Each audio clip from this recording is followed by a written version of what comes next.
आज का हमारा नियम बहुत ज़्यादा इम्पोर्टेंट होने वाला है। हम इसमें पढ़ेंगे, देखिए, कक्षा 11वीं केमिस्ट्री अध्याय 1 का प्रश्न 3 यहाँ पर आपको पेपर में इस प्रकार से क्वेश्चन बन के आएगा, गुणित अनुपात या सरल अनुपात का नियम क्या है। गुणित अनुपात या सरल अनुपात का नियम क्या है, इसको समझाइए। तो देखिए, यहां पर हम देखेंगे गुणित अनुपात का नियम या सरल अनुपात का नियम। गुणित अनुपात का जो नियम है सन 1803 में जॉन डाल्टन ने प्रतिपादित किया था। इस नियम को 1803 में जॉन डाल्टन ने प्रतिपादित किया था। एक वैज्ञानिक था, उनका नाम जॉन डाल्टन था। वैज्ञानिक जॉन डाल्टन ने सन 1803 में, आज से लगभग 200 साल पहले, गुणित अनुपात या सरल अनुपात का नियम का प्रतिपादन किया था। और जॉन डाल्टन ने क्या कहा, इस नियम के अनुसार जो गुणित अनुपात का नियम था या सरल अनुपात का जो नियम था, इस नियम को सन 1803 में जॉन डाल्टन ने प्रतिपादित किया। और इस नियम के अनुसार अब देखिए जॉन डाल्टन ने क्या कहा। अब आप इस नियम में ये जानोगे कि जॉन डाल्टन ने क्या कहा। देखिए, जॉन डाल्टन ये कहते हैं, जब दो तत्व आपस में संयोग करके दो या दो से अधिक यौगिक बनाते हैं, तब एक तत्व की भिन्न भिन्न मात्राएं जो दूसरे तत्व की निश्चित द्रव्यमान से संयोग करती है, परस्पर एक सरल अर्थात पूर्णांक अनुपात रखती है। मैं जानता हूं कि आपको अभी कुछ भी समझ में नहीं आया होगा, लेकिन अब मैं आपको समझाऊंगा तो समझ में आ जाएगा। सबसे पहले यहां पर पहली लाइन ये लिखी है, जब दो तत्व आपस में संयोग करके दो या दो से अधिक यौगिक बनाते हैं। दो तत्व, कितने तत्व हो रहे हैं यहां पर? दो तत्व। मैंने ले लिया कि भैया पहला तत्व हो गया मेरा कार्बन। पहला तत्व मेरा क्या हो गया? कार्बन। इसको C से दर्शाया जाता है। पहला तत्व हो गया कार्बन। और दूसरा तत्व ले लिया मैंने ऑक्सीजन। ऑक्सीजन। दूसरा तत्व ले लिया मैंने ऑक्सीजन। ऑक्सीजन को O से दर्शाया जाता है। दो तत्व, जब दो तत्व, अरे भैया पहले तत्व हो गया कार्बन, दूसरा तत्व हो गया ऑक्सीजन। जब दो तत्व आपस में संयोग कर इन दोनों ने आपस में संयोग करा संयोग। जब दो तत्व आपस में संयोग करते हैं और आपको पता है कि दो तत्व आपस में मिल करके एक यौगिक बनाते हैं, तो सबसे पहले जब दो तत्व कार्बन और ऑक्सीजन ने आपस में संयोग करा तो एक यौगिक उन्होंने बनाया CO। इसको पढ़ा जाता है, दो तत्वों के मिलने से एक यौगिक बनता है। एक तत्व हो गया कार्बन C, दूसरा तत्व हो गया ऑक्सीजन O। और जब दो तत्व आपस में संयोग करते हैं तो एक यौगिक बनता है ना। यहां पर यौगिक बना आपका carbon mono oxide. Carbon monoxide बना आपका। जब दो तत्व आपस में संयोग करते हैं और दो या दो से अधिक यौगिक बनाते हैं, एक यौगिक बन गया आपका CO। और यहां पर कार्बन और ऑक्सीजन ने फिर से संयोग करे और उन्होंने दूसरा यौगिक बनाया CO2। संतुलित नहीं है, संतुलित हम कर लेंगे। उसको पढ़ा जाता है C यानी कार्बन, O यानी डाई, दो को पढ़ते डाई और O को पढ़ते ऑक्साइड, तो कार्बन डाई ऑक्साइड। यह है आपका कार्बन डाई ऑक्साइड। इस यौगिक का नाम है कार्बन डाइऑक्साइड। यहां पर ऑक्सीजन के दो अणु होते हैं और यहां पर भी ऑक्सीजन के दो अणु होते हैं और इसको हम आधा कर देते हैं। समझ में आ जाएगा, चिंता मत करो। यहां पर भी दो ही तत्व है, कार्बन और ऑक्सीजन।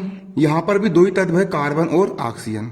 जब दो तत्व आपस में जुड़ करके मतलब दो तत्व आपस में संयोग करते हैं और दो या दो से अधिक यौगिक बनाते हैं। दो तत्व कार्बन और ऑक्सीजन ने आपस में संयोग करे और पहला यौगिक बनाया CO कार्बन मोनोऑक्साइड और दूसरा यौगिक बनाया CO2 कार्बन डाइऑक्साइड।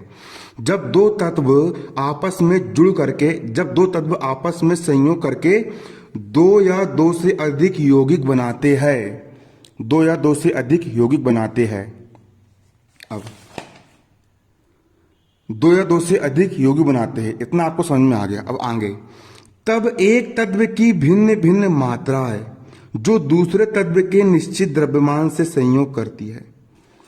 तब एक तत्व की भिन्न भिन्न मात्राएं अब यहां पर समझो, तब एक तत्व की भिन्न भिन्न मात्रा। देखो, एक कार्बन का यहां पर एक कार्बन है और यहां पर ऑक्सीजन के दो अणु हैं और दो अणु का हमने आधा कर दिए।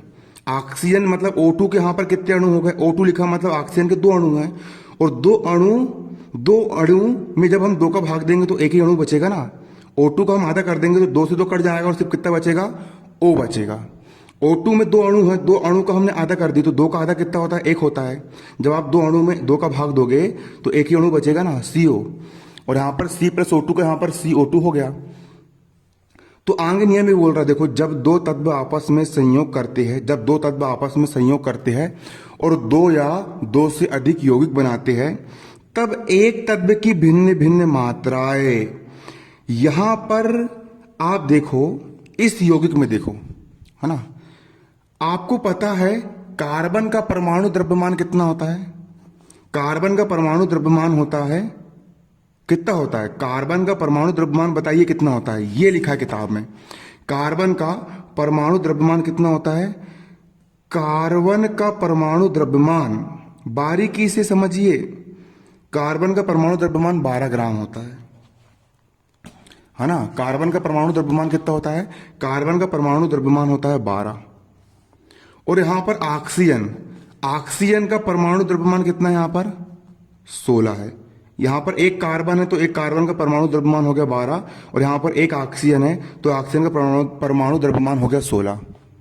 उसी प्रकार यहां पर एक कार्बन है तो एक कार्बन का परमाणु द्रव्यमान हो जाएगा यहां पर 12 अनुपात। यहां पर ऑक्सीजन कितने है? ऑक्सीजन की संख्या यहां पर 2 है। एक ऑक्सीजन का द्रव्यमान होता है 16 तो दो ऑक्सीजन के द्रव्यमान कितने जाएंगे? 16 दूनी 32। एक ऑक्सीजन का द्रव्यमान 16 है तो यहां पर O2 लिखा है ना, ऑक्सीजन की संख्या यहां पर 2 है तो दो ऑक्सीजन का द्रव्यमान कितना जाएगा? 16 गुणित 2। एक ऑक्सीजन का 16 तो एक ऑक्सीजन का 16 तो दो ऑक्सीजन के 16 दूनी 32 हो जाएंगे, है ना। तो यहां पर आप देखोगे, जब दो तत्व आपस में संयोग करके दो या दो से अधिक यौगिक बनाते हैं, तब एक तत्व की भिन्न भिन्न मात्रा। यहां पर पहली बार में ऑक्सीजन की मात्रा 16 है और दूसरी बार में ऑक्सीजन की मात्रा 32 है। तब एक तत्व मतलब ऑक्सीजन, तब एक तत्व की भिन्न भिन्न मात्रा, तब एक तत्व की भिन्न यानी अलग अलग मात्रा, तब एक तत्व की भिन्न भिन्न मात्रा, भिन्न भिन्न मतलब अलग अलग, तब एक तत्व की भिन्न भिन्न मात्रा जो दूसरे तत्व की निश्चित मात्रा। यहां पर भी कार्बन की मात्रा 12 ही है और यहां पर भी, और CO में भी कार्बन की मात्रा 12 ही है और CO2 में भी कार्बन की मात्रा 12 ही है। मात्रा निश्चित है। जब दो तत्व आपस में संयोग करके दो या दो से अधिक यौगिक बनाते हैं, तब एक तत्व की भिन्न भिन्न मात्रा मतलब अलग अलग मात्रा जो दूसरे तत्व की निश्चित मात्रा। यहां पर भी कार्बन की मात्रा 12 है और यहां पर भी कार्बन की मात्रा 12 है। जब दो तत्व आपस में संयोग करके दो या दो से अधिक यौगिक बनाते हैं, तब एक तत्व की भिन्न भिन्न मात्रा जो दूसरे तत्व की निश्चित मात्रा 12, जो दूसरे तत्व की निश्चित मात्रा से संयोग करती है, जो दूसरे तत्व की निश्चित मात्रा, जो दूसरे तत्व की निश्चित मात्रा से क्या करती है? संयोग करती है। तो जो मात्रा संयोग करती है, यहां पर कितनी मात्रा ने संयोग करी? यहां पर 16 मात्रा ने संयोग करी। कितनी मात्रा ने संयोग करी? 16 मात्रा ने संयोग करी। और यहां पर 32 मात्रा ने क्या करी? संयोग करी। यहां पर 32 मात्रा ने क्या करी? संयोग करी, है ना। जब दो तत्व आपस में संयोग करके दो या दो से अधिक यौगिक बनाते हैं, तब एक तत्व की भिन्न भिन्न मात्रा जो दूसरे तत्व की निश्चित मात्रा, 12 तो 12 ही, जो दूसरे तत्व की निश्चित मात्रा से संयोग करती है। तो जो मात्रा संयोग करती है, यहां पर 16 ने संयोग करी और यहां पर 32 ने संयोग करी, तो जो मात्रा संयोग करती है ये मात्राएं आपस में सरल पूर्णांक अनुपात रखती है। काट दो, 16 कम 16, 16 दूनी 32, है ना। सरल अनुपात है 1:2, एक सरल अनुपात होता है, एक सरल अनुपात रखती है। यहां पर भी यही लिखा हुआ है। जब दो तत्व आपस में संयोग करके दो या दो से अधिक यौगिक बनाते हैं, तब एक तत्व की भिन्न भिन्न मात्राएं जो दूसरे तत्व के निश्चित द्रव्यमान से संयोग करती है, जो दूसरे तत्व कार्बन, जो दूसरे तत्व के निश्चित द्रव्यमान, 12 तो 12 ही, जो दूसरे तत्व के निश्चित द्रव्यमान से संयोग करती है, परस्पर एक सरल अर्थात पूर्णांक अनुपात रखती है। तो जो मात्रा संयोग कर रही है, ये मात्रा है आपस में, मतलब परस्पर एक सरल पूर्णांक अनुपात, जैसे कि 1:2 सरल पूर्णांक अनुपात रखती है। इसका एग्जाम्पल मैंने समझा चुका हूं आप लोग को, जिससे कि देखिए यहां पर C+1/2 O2 जुड़ा, CO बना कार्बन मोनोऑक्साइड, अब भी आपको समझाया मैंने, और यहां पर C+O2 बना तो CO2 बना कार्बन डाइऑक्साइड। उपयुक्त क्रियाओं में ऑक्सीजन की अलग अलग मात्रा, यहां पर ऑक्सीजन की मात्रा, एक ही ऑक्सीजन है मतलब 16 ग्राम, और यहां पर ऑक्सीजन की संख्या 2 है मतलब 32 ग्राम। अब भी समझा था मैंने आप लोग को कितने ग्राम ऑक्सीजन की मात्रा, पहले में 16 ग्राम और दूसरे में 32 ग्राम। तब ऑक्सीजन की अलग अलग मात्रा 16 ग्राम तथा 32 ग्राम। कार्बन की निश्चित मात्रा 12 ग्राम से संयुक्त है, यहां पर भी कार्बन की मात्रा 12 है और यहां पर भी कार्बन की मात्रा कितनी है, 12 है। तब ऑक्सीजन की अलग अलग मात्रा 16 ग्राम और 32 ग्राम, जो कार्बन की निश्चित मात्रा 12 यानी 12, जो कार्बन की निश्चित मात्रा 12 ग्राम से संयुक्त है संयुक्त। तो ऑक्सीजन के कार्बन की निश्चित मात्रा से संयुक्त हुए भार, यहां पर 16 ग्राम संयुक्त हुआ और यहां पर 32 ग्राम संयुक्त हुआ, है ना। तब ऑक्सीजन के कार्बन की निश्चित मात्रा से संयुक्त हुए भार, यहां पर ऑक्सीजन कार्बन की निश्चित मात्रा 12 है, उससे ऑक्सीजन के 16 ग्राम संयुक्त हुए हैं, और यहां पर भी कार्बन की निश्चित मात्रा 12 है, उससे यहां पर ऑक्सीजन के 32 ग्राम संयुक्त हुए हैं, है ना। तो जो मात्रा संयुक्त होती है, ये आपस में सरल अनुपात रखती है। तो 16 कम 16, 16 दूनी 32, 1:2 का क्या है, यहां पर सरल अनुपात है। अब इसका एक एग्जाम्पल और आता है नाइट्रोजन वाला, उसको भी आप समझ लो, वो भी बहुत सरल उदाहरण है आपका। देखो, नाइट्रोजन ऑक्सीजन के साथ संयोग करके 5 ऑक्साइड बनाता है। नाइट्रोजन जो होता है, नाइट्रोजन का मतलब होता है एन, नाइट्रोजन का मतलब क्या होता है, एन यानी होता है नाइट्रोजन, और ऑक्सीजन का मतलब होता है O, है ना। नाइट्रोजन जो होता है वो ऑक्सीजन के साथ संयोग करके 5 ऑक्साइड बनाता है। पहला ऑक्साइड बना N2O, इसको नाइट्रस ऑक्साइड पढ़ते हैं। अगला बनता है NO, इसको नाइट्रिक ऑक्साइड पढ़ा जाता है। और अगला बनता है N2O3, 2 को डाई पढ़ते हैं और 3 को ट्राई पढ़ते हैं। तो डाई नाइट्रोजन ट्राई ऑक्साइड, 2 को पढ़ेंगे डाई और N को nitrogen, die nitrogen try oxide, 3 यौगिक बन गया, है ना। और अगला बनता है N2O4, 4 को पढ़ते टेट्रा, 2 को पढ़ते डाई, अभी बताया था डाई नाइट्रोजन टेट्रा ऑक्साइड, 5 को पढ़ते पेंटा, डाई नाइट्रोजन, 2 यानी डाई नाइट्रोजन पेंटा ऑक्साइड, ये इस प्रकार से यहाँ पर 5 ऑक्साइड बनते हैं।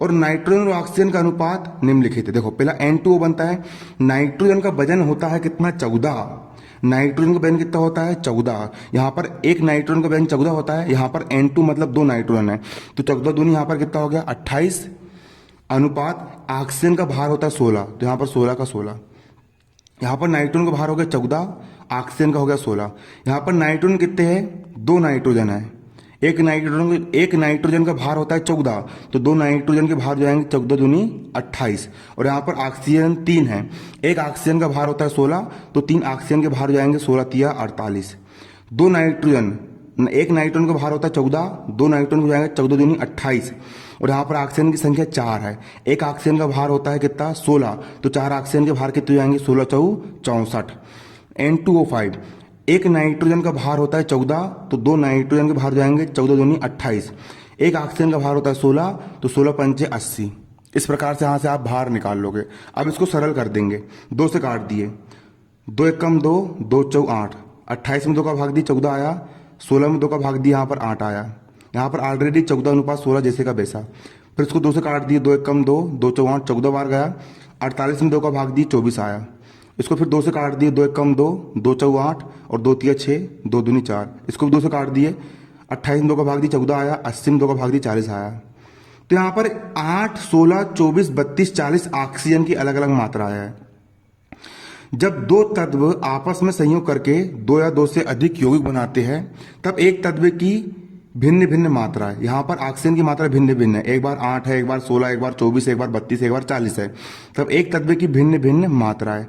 जो दूसरे तत्व नाइट्रोजन की निश्चित मात्रा, यहाँ पर भी 14 14 14 14 14 है ना। यहाँ पर जब तब एक तत्व की भिन्न भिन्न मात्रा है, जो दूसरे तत्व की निश्चित मात्रा, दूसरे तत्व की निश्चित मात्रा, यहाँ पर भी 14, यहाँ पर भी 14, यहाँ पर भी 14, यहाँ पर भी 14।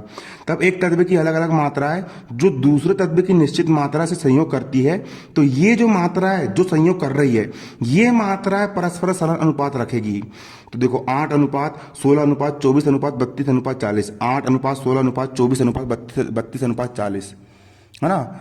मतलब 8 एक कम 8, 8 दूनी 16, 8 तिया 24, 8 चौक 32, 8 पना 40। मतलब 1 अनुपात 2 अनुपात 3 अनुपात 4 अनुपात 5 का सरल अनुपात है।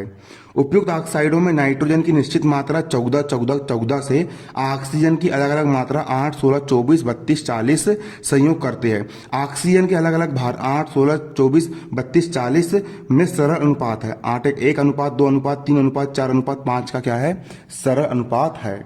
धन्यवाद। जय हिंद, जय भारत। वीडियो को शेयर करो, इतना शेयर करो कि चैनल बिल्कुल वायरल हो जाए, टॉप पर पहुंच जाए चैनल, है ना। यही तुम्हारी गुरु दक्षिणा होगी। मुझे गुरु दक्षिणा देना चाहते हो तो वीडियो को शेयर करो। गुरु को दो दक्षिणा, वीडियो को शेयर करो और जीवन में उन्नति पाओ। और मेरा आशीर्वाद हमेशा तुम्हारे साथ में रहेगा बच्चों। हाँ।